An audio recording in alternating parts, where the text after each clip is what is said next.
The views, thoughts, and opinions expressed during this or any broadcast belong solely to our guests or our hosts. These broadcasts do not represent or reflect the views of their employers, sponsors, or affiliated organizations.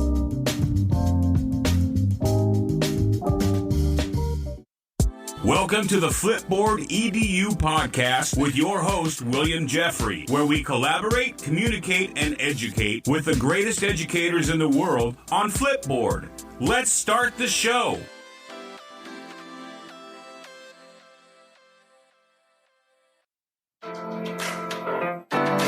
Welcome back, Flipboard fam. This is your favorite coach, Coach Jeffrey.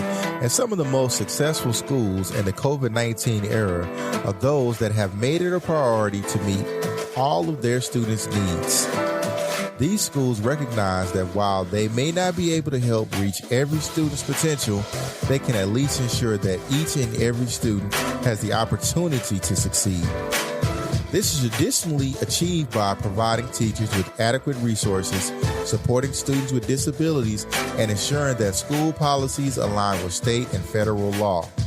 My good friend LaMond Hall is a 3-time graduate of Prairie A&M University. LaMond earned a bachelor's degree in social work, a master's degree in counseling, and a master's degree in special education. He also is an educational diagnostician.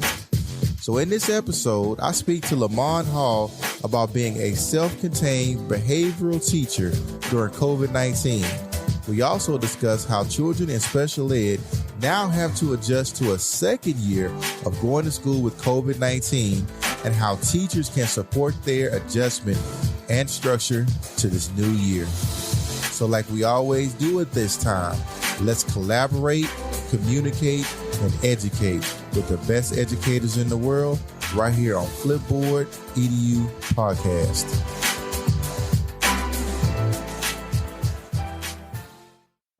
Welcome back, Flipboard fam. This is your favorite coach, Coach Jeffrey, and I have another amazing guest here tonight. I have my good friend, Mr. LaMond Hall. Welcome to the show. Thank you, sir. Appreciate you having me.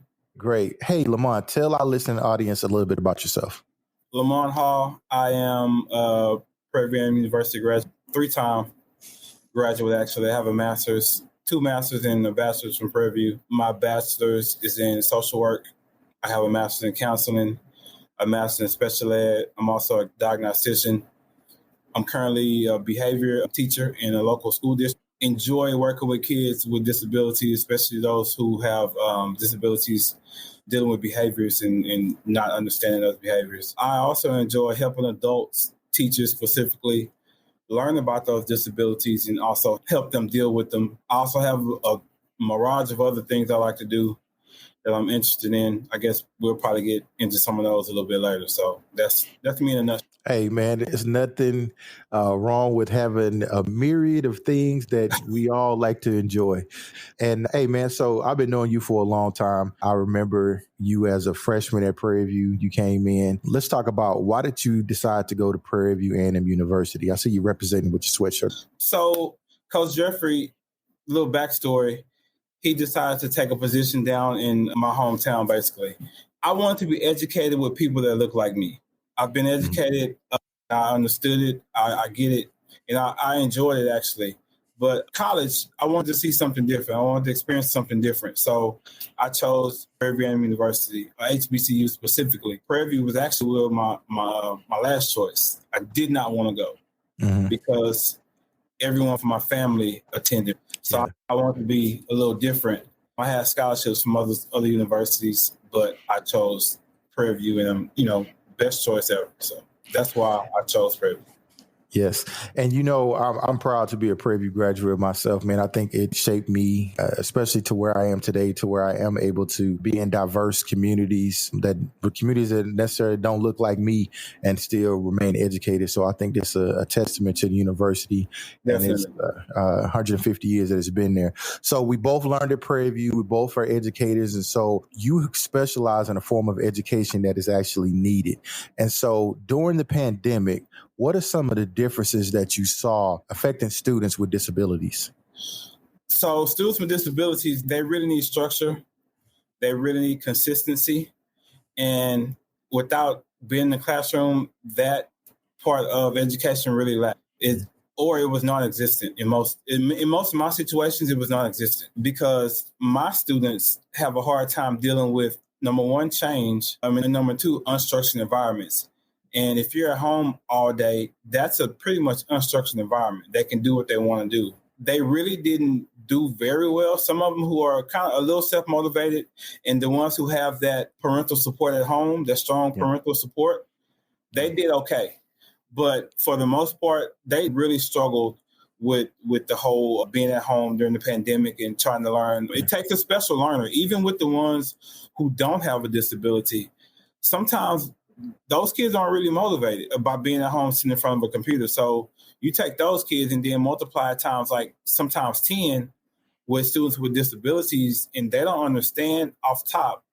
And also they just don't want to be there. So they're going to do everything in their power not to get that work done and not to be on task. It's difficult enough being a virtual student in school, like using computers and stuff like that to keep a student on task. Now, when you're at home and you can just do what you want to do, that is a super difficult job. And my kids, the ones I work with, really suffered and really struggled. But that's my take on it. It's just difficult because of the structured environment, the lack of structure, I should say, and the motivation and the parental support at home. So, yeah, and those are a bunch of different factors, and then especially if you throw poverty in there as well, exactly, that also is another key. You want to speak on that a little bit? Yes, sir. Actually, so the district I was previously at, they actually gave out devices to help the students have internet service, right? So a lot of districts didn't have that option. So some of the students, they just had to see how to get it how they could.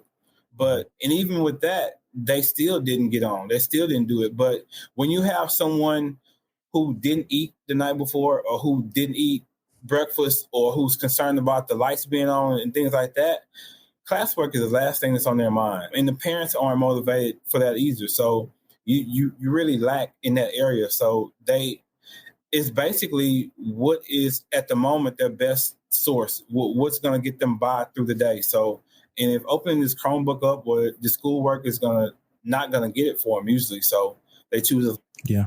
And, and being a behavior teacher, and now you coming back to school and we're asking them to become regimented.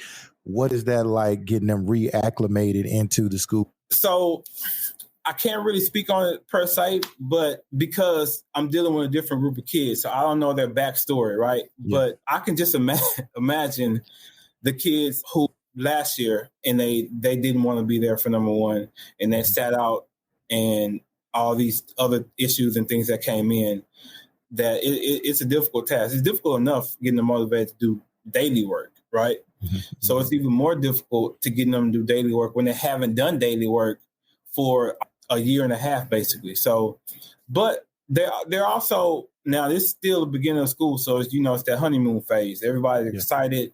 Yeah. They're okay. The work is pretty easy.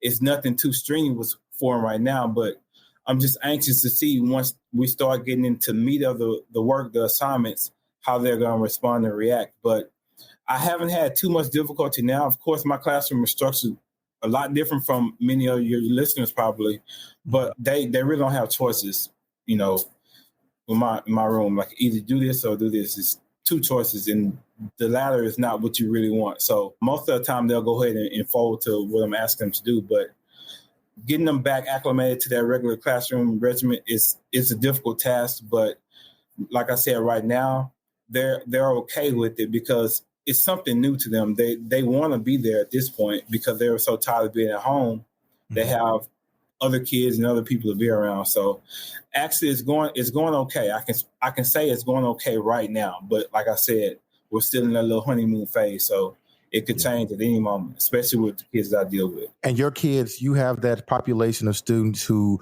they have like major structures. Your school would have you to be, just so my listeners to know what type of teacher you are, that when a student is acting up in the classroom, but it's not a discipline issue, but they would just refuse to do their work because they have a disability so you would come and put them in a small group setting, and your classroom is that small group setting where behaviors are then not necessarily glazed over, but you work with students who have abilities that, the regular students probably may not have. True. So in essence, my classroom is set up, it's generally a small group, and my students work on a level system, right? So they'll start off with me self-contained like all day. And as they progress through the level system, they will earn their out classes, right? We're not going to see you in the PE first. We're not going to see you there. We're not going to see you in anything fun. We're going to send you to something with some substance. Math, English language arts are usually my first two, but they will go there first. And as they're still in my class and still in the general ed class, they're working their way up. They're still earning points. They're still doing what they're supposed to do. And then at that point, they just exit out of the program. Hopefully, that's the goal. That's the hope, is for them to exit out of the program. But yeah, we work on a level system in so many levels, so many days in my class. They will get a level. They'll level up and they'll get a class. So many days of going it's more of a percentage type thing. So they have to be good and do what they're supposed to do for, let's say 80% of the day, right? And they'll get that day. So they'll earn that day. It varies like that, man. So it's just based on the student, actually. If you're not doing what you're supposed to do, if you don't want to do the work, that's fine. We're not going to argue with you. We're not going to debate and go back and forth. You just don't get that day. And eventually, when you see the other students start going to their out classes and start getting more and more levels, then the other student will look within themselves, usually be like, man, okay, well, I need to go ahead and buckle down and start earning these classes. And the whole time, the teacher, myself, is usually saying, hey, man, I need you to get to work because I don't want you to be in this class with me. I need you to be out there learning from the other general ed teachers and being around your other students. I know you want, and we're going to help you. We're going to give you the tools that you need to be successful in this classroom. Social skills is really number one because they don't often have the ability right now to deal with how their emotions are taking over, right? Mm-hmm. So that's what my class is really structured and geared towards. Now, when they get into the general ed classroom, if they're refusing to do assignments, to me, that's a general ed teacher issue. He or she should be able to handle a kid not wanting to do assignments. Now, when the kids start throwing chairs, okay, that's when we step in and, okay, well, it's time to come on back to the room. But your classroom management should be set up in a way to where you can handle a kid saying, man, I'm not doing the work today. Okay, well, it's the scale that you go through. I'm sure, Coach Jeffrey, you can speak to that. So as the assistant principal, as a coach, when a kid is refusing to do the work, it's not always a behavior kid. It's not always a kid with a disability. It's a general ed kid out there that don't want to do the work sometimes. Don't call the behavior teacher when a behavior student is exhibiting the same behavior as a general ed student. We try to drill in the head of our teachers now because you handle that kid the same way you handle the other one. Now, like I said, when they start getting physical and, throwing chairs and stuff like that, then that's when we really step in and handle the situation. Man, you said a mouthful right there, sir. I know that there are a bunch of people who might disagree with you about what you just said, but I totally agree with what you just said. The general ed teacher should be able to encourage every student to follow the classroom rules. That should be able to. I'm going to leave it at that. Should be able to. And I'm not going to put you on the spot. And in some places I have worked, I have seen how some blame the behaviors on the student who was a special ed student, but you got general ed students who are doing the same thing. So I really appreciate you pointing that. That's very deep. I've been in education for approaching 20 years, man. So I've seen everything imaginable. I've seen general ed teachers who one of the special needs or behavior kids might do or say something, and they automatically call them the behavior. General ed kid do or say something, and they have a guideline, they have something to follow. Well, ma'am, sir, you follow his behavior intervention plan. You follow his BIP. Whatever is set for that student, that's what you go by. That's the guideline. That's the rule. Should have enough pedagogy to encourage students to do work that they need to do. Should. It's a key word, sir. I get that. I've seen it on both sides. I know when I was a brand new teacher, I struggled in that area as well. I would lecture students and do all things that, horrible teachers do. And I ended up lecturing all the students for one student. I did a lot of stupid stuff as I was learning to be an educator. So thank you for bringing the new teacher thing up. Let's lead into this next point. I am writing a book. I forgot to mention that earlier. Yeah. So my book is really for new educators and some old educators who might have some, refreshers or something that they need refreshing on, basically. Basically, the top 10 ways to combat negative behaviors in your classroom. I don't know if you guys out there remember David Letterman, but that's how it's set up. Is it descending 10 through 9? Going descending order. We're going to start with 10 and go all the way to 9. It's some things you guys should already be doing. You going to start with 10 and go to 9, or you going to start with 10 and go to 1? Descending is still 10 to 9, Will, in case you didn't know. It is, but I was listening to you, so I was correcting me. Descending order from 10 to 1. I'm picking. It's a lot of strategies and things you guys can use, but I'm picking my top 10 that work for me, that I've experienced, that I've done, and it might not work for you. Every strategy that I list, that I tell you about, it may not work, but it helps to try it.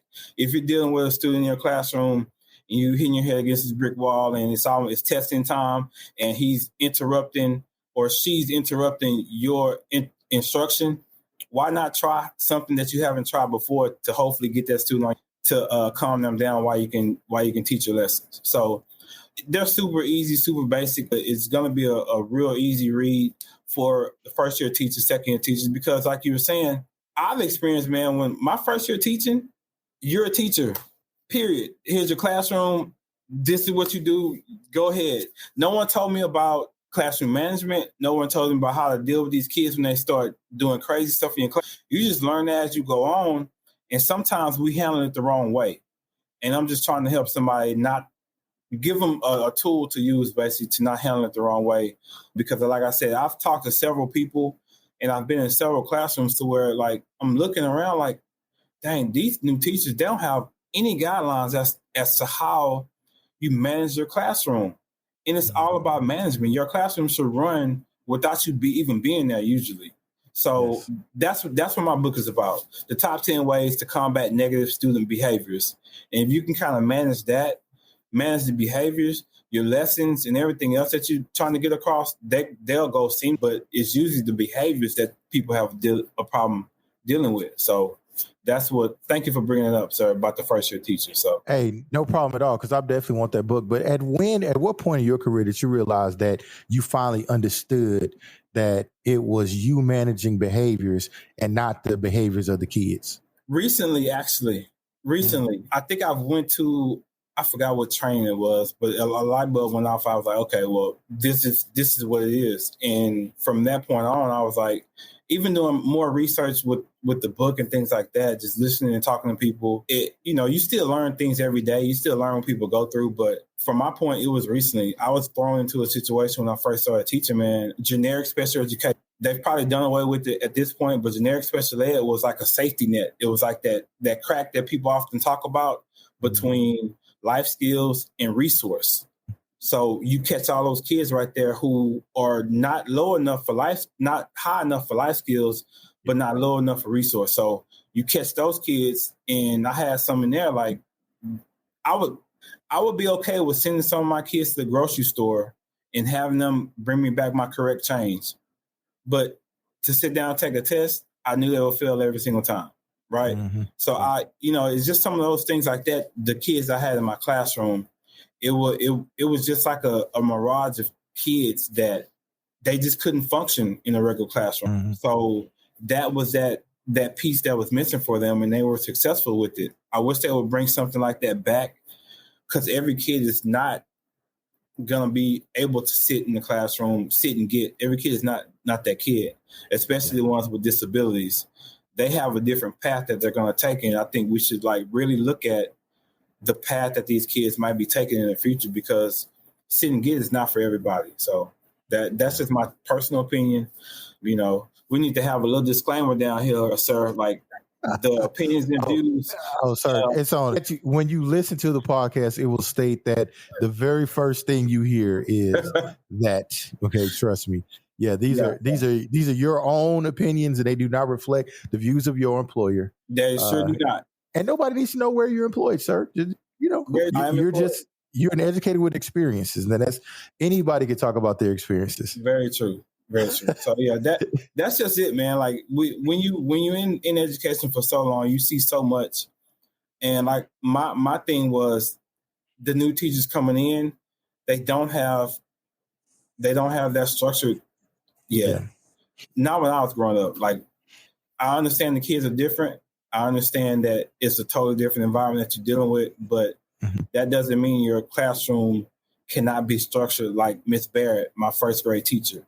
Like that doesn't mean it can't be structured like Miss Barnett, my sixth grade teacher. That don't mean like it can't be structured like Miss Johnson. So all these people, you knew when you walked in that classroom, it was their classroom, right? Yeah.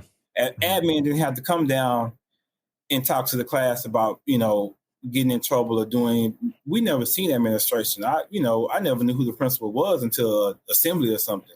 Yeah. But I know some of these schools that I've been at and I've been in, admins in the classroom, like they getting a teacher paycheck. And I'm like, why? And I start to look at why. The reason is because they don't know how to structure their classroom. They're new teachers. And if they're new teachers, then no one has really showed and taught them. You don't learn that in college. You don't learn that in your educational courses. Yeah, that comes with experience and talking to people, talking to the right people, by the way, and gaining that classroom knowledge. So I have a little bit under my belt, and I'm willing to share it with people, and that's the thing about it. So that's my thing. I want to share it because some of your kids are going to go to somebody else, and they're going to go to somebody else acting just like they did with you, and that's not right. So just to help somebody along. You said a mouthful and what you don't necessarily get in college, but it also kind of determines which college you go to. And we started off talking about going to Prairie View. You said that you wanted to, your K-12 education was with a certain group of people, and you went to Prairie View to get that experience to be around another group. There are some people who are educators who never, ever experience diversity until they become will you be right about that? Sad. That's very sad. But it's where we live. It's the world in which we live, and you can't really teach diversity, man. Like you have to be engulfed in. You have to be submerged in diversity, and you have to be willing to understand it. Now, if you go in with a closed mind and you have your own opinion, your own thoughts, and you've never talked to somebody of a different race before, then you're not going to understand anyway. So, number one, why are you a teacher? And then number two, like you should find the exit out the profession immediately because it's just not for you. Everybody has to learn. It doesn't matter who you are. So you should be willing to educate all kids in whatever environment that you are in. So like I said, I've grown up in different environments and I've been educated in different environments, and it makes a difference. Regardless if you know it or not, it makes a huge difference if you understand what these kids. And if you don't understand, my suggestion to you, number one, is find somebody who you are okay with and talk to them in an open conversation and help so they can help you understand. But you have to be willing to have those conversations with people. And a lot of times we're too standoffish. But if you really want to gel and build a relationship with your students, if you don't want this kid acting up in class, you have to be willing to talk. I forgot what number it is in my book, what chapter, but it's collaborate. Yeah, it's collaborate with your coworkers, with your team, or whoever it may be to get on the same page and understand what's going on. Because if I've never coached basketball before, it might make some sense to get with somebody who's coached basketball before. I mean, that, it's just who's coached before, who knows the game a little bit. So it might make some sense. If I've never taught a Hispanic kid before, like how's this culture? Like, how are they reared? Like, what's the pace like? So it might make some sense to like just get a little bit. You don't have to like be, involved and go to all the quinceañeras or whatever, but just get a little bit of background knowledge on who you're dealing with. A lot of times people don't want to do that, but you should. As a professional, and if you really and true and serious about your craft, you should want to get a little background knowledge about who you do. I agree. And, I want to state, we went to a historically Black university, and there are people who grew up in predominantly African-American neighborhoods that go to a historically Black university, but then they're dumped into a situation to where they are in a predominantly Caucasian school. It works the same way. It works both ways. It works both ways. So I just definitely want to point that out. No matter what your culture is, children will not learn from you unless they like you. Exactly. That's very true. Very true. They have to like you, and you can build a bond over anything, man. Like, for real. Like, it's something so small and insignificant usually that kids will attach themselves and build a bond with you over, and they'll work for you. You just have to find it. You gotta be willing to find out what it is. And I know some teachers out there, 7 classes and 30 kids in each class. I can't build a bond with each student. Well, you can't. But you can try. You start with the pro tip. Start with the most difficult student in the class. Mm-hmm. Build a bond with that person, and I guarantee you, your whole day will be a little bit better. All your classes will change if you get the most difficult. Because most of the time, he or she is the leader, mm-hmm. and once you get that leader on your side, then everything else is gonna go. It's gonna go easier and smoother. So I'm giving y'all that one for. Basically. Okay, well, since we throwing out pro tips, I'll give you one that works real well. Have students create a class playlist and let students select their songs and then play those songs in class, as long as they're not vulgar. Not NBA Young Boy, and what's the other one? I don't listen to people. I'm the Temptation, sir. Yeah, let the kids make their playlist and then play it softly in the background when they're doing independent work, and that's a good way to build culture. That's a great way to build culture. That's build respect for the educator. Definitely, because you're listening to them. Yes, you listen to them. Now, speaking of being listened to, I'm looking in the background there, sir. Let's talk about that building that you're in right there. Let's share the other part of what you do. So the other part is my wife and I. We don't want to be teachers for like all of our lives. I'm sure none of y'all out there either. So we don't. At some point, you have to retire. At some point, I understand we all love the kids. I understand this is our passion. But at some point, they're going to put you out to school. Like, you can't be there with the kids all day. We got together, my wife and I, and we thought about what we can do to, like, start on our retirement. Mm-hmm. And, this is one of the things that we came up with, and it's kind of working out. We own a wine lounge, local city down here, mm-hmm. and it's going pretty good. We've been here for 2 years. It'll be mm-hmm. 3 years in March, actually. Mm-hmm. Been here for 3 years, and it's our little retirement. It's small in stature, but we still have it's like a Cheers vibe. Coach Jeffrey has been here a couple of times, and he can tell you that when people come in, it's like home. We greet everyone. We kind of know what people like already, so we create that environment that we like and we cater to and that we enjoy. So that's what it is. That's why we create it. That's why we have it.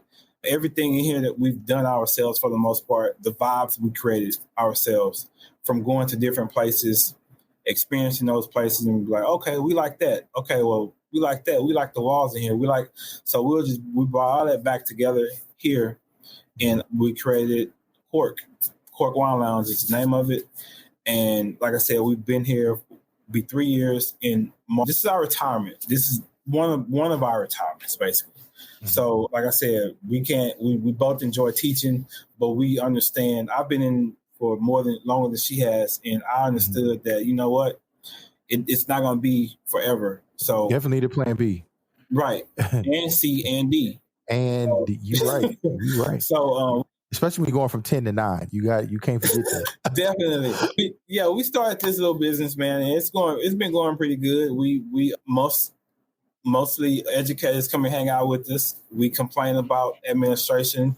We complain about kids. We complain about other teachers or whatever, but it's like Vegas, whatever goes on and talked about here, it pretty much stays here. We lock the doors on admin. Usually they kind of sneak in, but we have an admin night sometimes, and we'll let them in. They get their frustration out about the teachers or whatever, showing up late and all that. But most of the time, it's just a teacher environment. We come in and hang out and just enjoy ourselves. So that's what it is. Yes, I actually enjoy that little spot. That's a really neat little place, man. And I'm looking forward to patronizing it again. And lastly, before you go, I just want to mention that me and you will be collaborating in the future on some endeavors. You want to talk about that? I'll start and you just interject. How about that? Yeah. We got together and we thought about a way to, collaborate. And since you're down here in the country now, so we're gonna start highlighting some different educators in the area, and within that, we're gonna ask the educators, "Hey,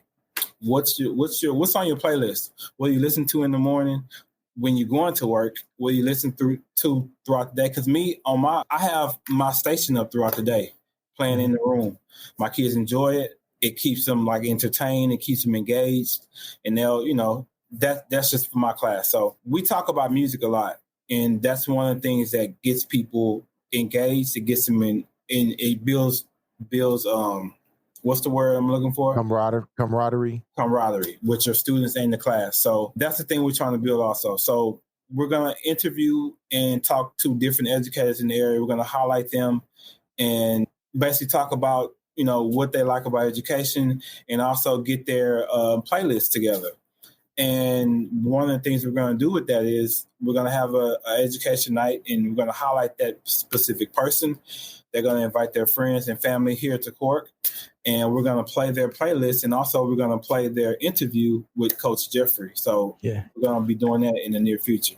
And we're really looking forward to that because we have a exclusive deal with Pandora, and it will be not only broadcast in Cork, but it will be played on Pandora exclusively to those people who have the Pandora. So you can be there with us virtually, no matter where you are in the country. And we're looking forward to, getting this together. And, you probably can't be in Cork with us the first couple times that we do it if you're an educator and you want to be on that little thing, but it's free, and we're just looking forward to collaborating. I'm very proud of this young man, being from my university and doing great things, and I'm just happy that I can collaborate with such an amazing educator. Man, I appreciate the opportunity. We jumped on it as soon as we kind of thought about it and brainstormed. This is it. Let's go with it. So I appreciate the opportunity to assist and to be a part of it. Gotcha. So where can our listeners find you at? I recently started Facebook, professional Facebook, LaMond and Troy. I think I posted it's on here somewhere. LaMond and Troy, MAMED. I had to put all my little degrees up there. You know how that goes. Yes. I'm a little educated, sir. So you got to show it. I'm still paying for them, but I thought they was gonna wipe them out, but they tripped. I hope so. But anyway, I got that going, so you can always look for me on there. I just recently finished the top 10 countdown. I'm going to start doing some more things on there on Facebook as well, but that's pretty much it, man. I'm all over the place. So okay. So what we'll do is we will link your endeavors in our Flipboard EDU magazine, and we will also have you on the educators blogs for those people who are be looking for Mr. LaMond and Troy Hall. So LaMond, thank you for coming on the show, man. It was great talking to you, and I'm looking forward to our teacher stories that will be on Pandora. Teacher Tales. Teacher Tales. I like that too. We got to get a name. Teacher Tales? I don't know. I'm just throwing it out there. Yeah, okay. We'll figure it out. Yeah, all right, man. Thanks. Appreciate you, sir. I'll take it easy. Greetings from Tigerland. The Texas Southern University College of Education silent auction and fundraiser will begin on September 20th through October 2nd, 2021. The Texas Southern University College of Education will host the Excellence in Education first annual silent auction to honor outstanding educators and to raise funds for its scholarship foundation. You can register for your donation to be given to Texas Southern University at giving.tsu.edu. Also, make sure you click on the silent auction bid app. That's at one.bidpal.net. Winners can pick up their items at the Texas Southern University Homecoming event on October 2nd at the College of Education building on the first floor between 2 p.m. and 5 p.m. So for more information, please contact Ms. Dora White at 713-313-7350. Shout out to the Texas Southern University College of Education. Let's get these students these scholarships.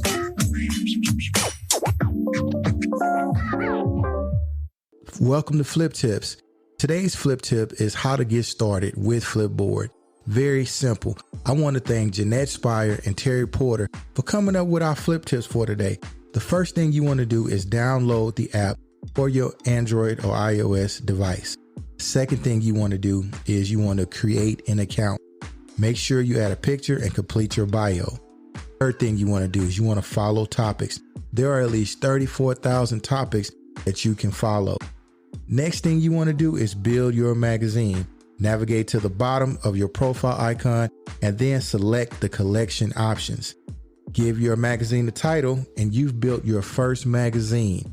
I want to give a huge shout out for Terry Porter and Jeanette Spire on giving us today's Flip Tips.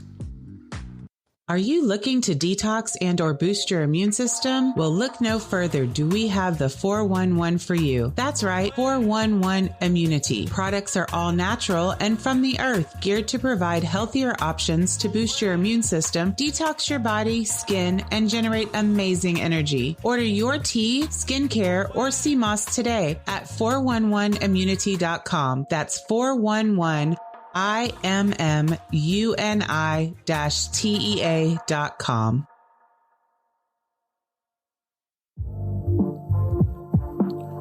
Flipboard fam, thanks for sticking with me on this episode. I want to thank LaMond Hall for taking the time to talk with us about special education and educating students during COVID-19. I want to give a huge shout out to Aileen Laylor and Crystal Vanderboom for the editorials on the Flipboard Educators blog. Hey, remember to subscribe to our Flipboard EDU magazine on flipboard.com. Follow our podcast on all major platforms and share our podcast with an educator or colleague. Our podcast is available globally and everywhere you listen to podcasts for free. Have a short message from my good friends from Texas Southern University. It's time to give back. The College of Education at Texas Southern University is holding a silent auction and fundraiser. So you can donate any amount, whether it be $1 or $500, so that they may put qualified teachers into the field of teaching tomorrow's generation. What they need the most is education. So to help with this endeavor, please visit giving.tsu.edu. This is a good cause that deserves your support. So thanks in advance for whatever you are able to help out at Texas Southern University. So until next time, family,